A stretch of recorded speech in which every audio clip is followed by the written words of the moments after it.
These are lesson 8.5 notes, exponential and logarithmic equations. Today we're going to solve some exponential equations, we're going to solve some logarithmic equations, and we're going to learn how to use the change of base formula to evaluate logarithms. When you're solving an exponential equation like 4 to the x power equals 10, in a surprising move, we're actually going to solve this problem using logarithms. So what we're going to do is we're going to do something called taking the log of each side of the equation. I'm going to put a log in front of 4 to the x power. I'm also going to put a log in front of the 20. This is a valid move in math because whatever you do to one side of the equation, you have to do to the other. Now, by writing the left side of this equation in a logarithmic form, we're allowed to move this exponent x out front, turning this into x times the log of 4 equals the log of 20.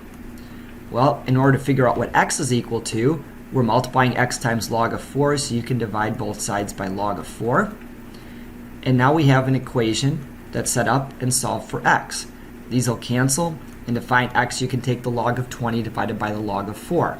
You can do this on your calculator pretty easily. We're just going to type in log 20 divided by log 4, and you get your answer of about 2.16. That's your solution. And it makes sense. If you take 4 to the 2.16 power, you should get something pretty close to 20, which we do. To do 2 to the x minus 3 power equals 10, same idea. If it's an exponential equation, you solve exponential equations by taking logarithms. So what we're going to do is we're going to take the log of each side again. I'm going to write a log before the 2 to the x minus 3 power, and I'm going to put a log before the 10. When you have an exponential expression, you are allowed to move this exponent out front. It's the entire exponent, so I'm going to put it in parentheses, x minus 3 times log 2 equals log 10. To solve this problem, again, we're going to divide both sides by log of 2. That should help us get x minus 3 by itself. So these will cancel on your calculator. You can do log 10. I wonder if you know what log 10 is equal to. We'll divide that by log of 2. And when you do that, you get about 3.32.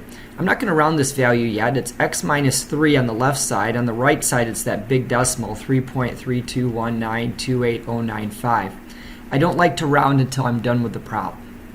Last step to get x by itself, we add 3 to both sides. So you can do on your calculator plus 3, and it automatically takes your answer plus 3. The answer I get, now I can round this value, is approximately 6.32. And if you want to check your answer, you can do 2 to the, I'm going to go in parentheses, 6.32 power minus 3. And my answer should be pretty close to 10, hopefully. What I'd like you to do is I'd like you to try to pause the video, see if you can solve the third problem. We'll come back and see what you get in just a minute. So to solve our exponential equation, the first thing we do is we take the log of both sides. So we do log of 10 to the x power equals log of 7. The next thing we do is we move the exponent to the front, so it becomes x times log of 10 equals log 7. Then we're going to divide both sides by log of 10, so log of 10 cancels out. The answer you get is x equals 0.845. If you remember that the log of 10 is equal to 1, actually all you have to do is figure out the log of 7 because you're really just dividing it by 1. Both cases you get x equals 0.845. Now let's solve some exponential equations using algebra. It's interesting because to solve exponential equations, we take the log of both sides. To solve logarithmic equations, we're going to rewrite our equations in exponential form. In the first problem, the log has a base of 10 because there's no base listed here. And to write this in exponential form, we're going to take the base, which is 10. We go across the equation for our exponent, which is 2. And this is equal to x plus 1. Our goal is to solve for x. You can obviously calculate 10 squared, which is 100. And then to solve for x, we can subtract 1 from each side. Our solution is 99 equals x, or x equals 99. For the second problem, it's the same idea. This log has a base of 10. Notice this time x plus 1 is not in parentheses.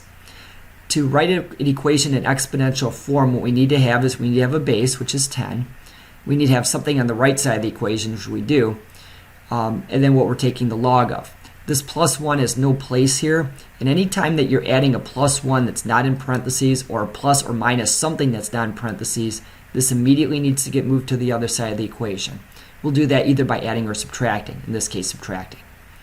The ones will cancel out. We have log base 10 of x equals 1, And then to get this in exponential form, our base is 10, go across for our exponent, and that's equal to x. Obviously, x is equal to 10 here. To solve this last problem, same idea. Our goal is to have a base for the log, which we have, a value on the other side, which we have, and what we're taking the log of. This time, the 2 doesn't have a place here. So what I'd like you to do is I'd like you to pause the video, see if you can figure out what to do with a 2, then rewrite it in exponential form and solve the equation for x. The first thing we're going to do is we're going to divide both sides of the equation by 2. This cancels out the 2 on the left. On the right side, you have 1.5. Now we'll write the equation in exponential form. Doing this gives you 10 to the 1.5 power equals x. Now we'll figure out what 10 to the 1.5 power is. And that value is x equals 31.62.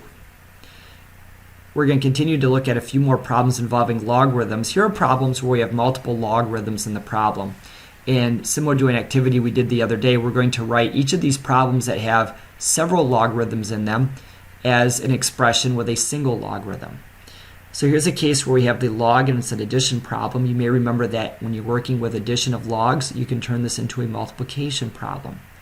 So the sum of these logs will equal the log of the product 4x times x.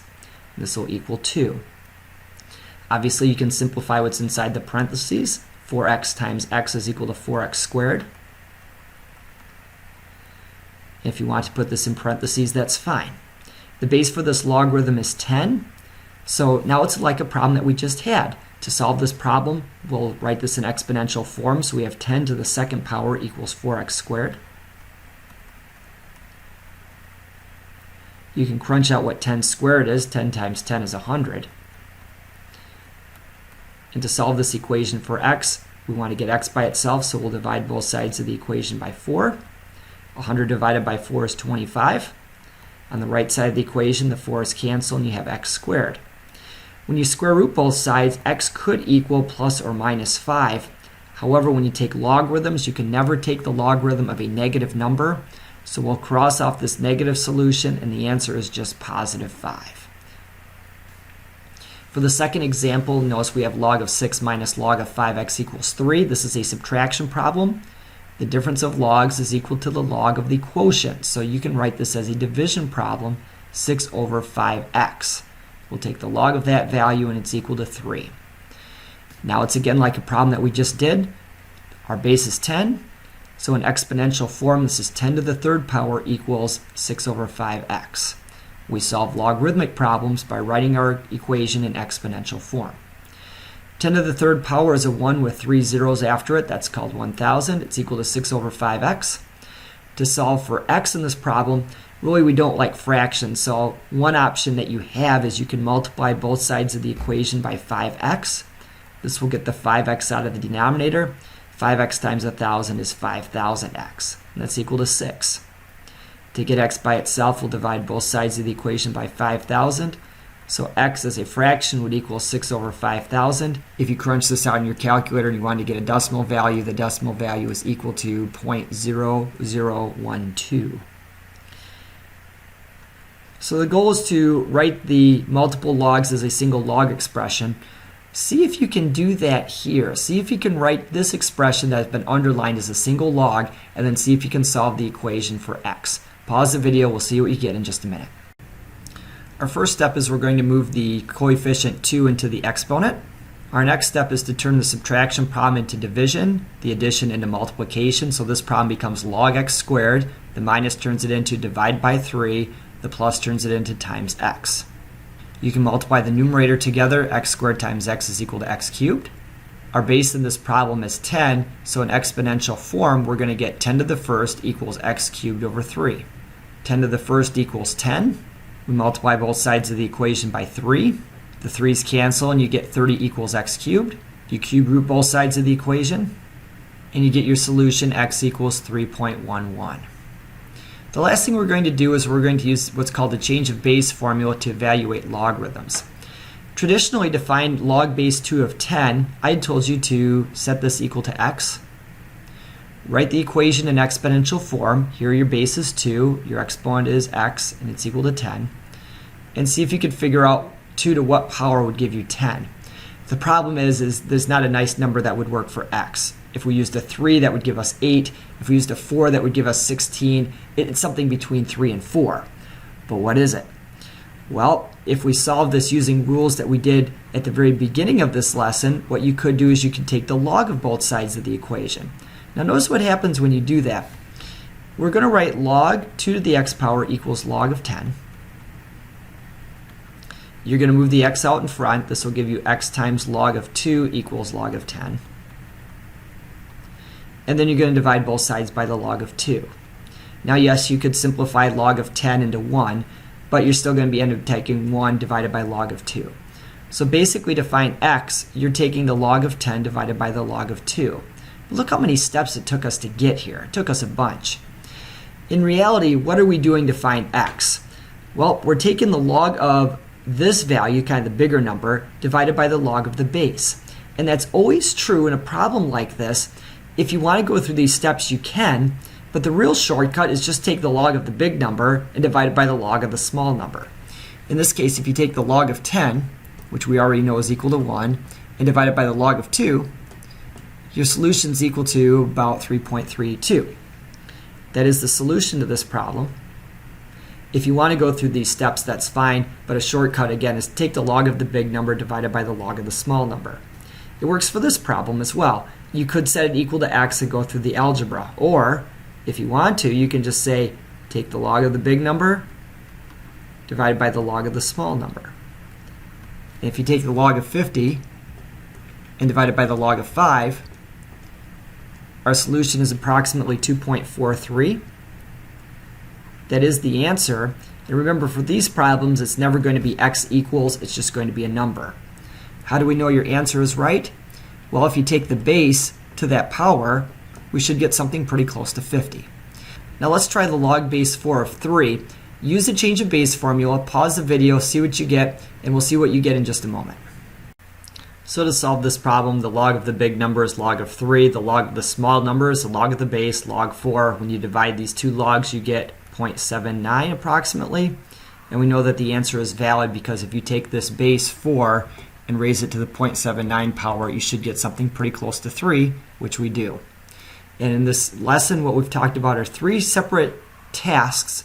One is how to solve exponential equations by taking logs of both sides.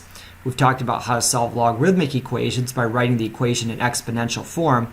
And we've talked about how you can use the change of base formula as a shortcut for evaluating logarithms.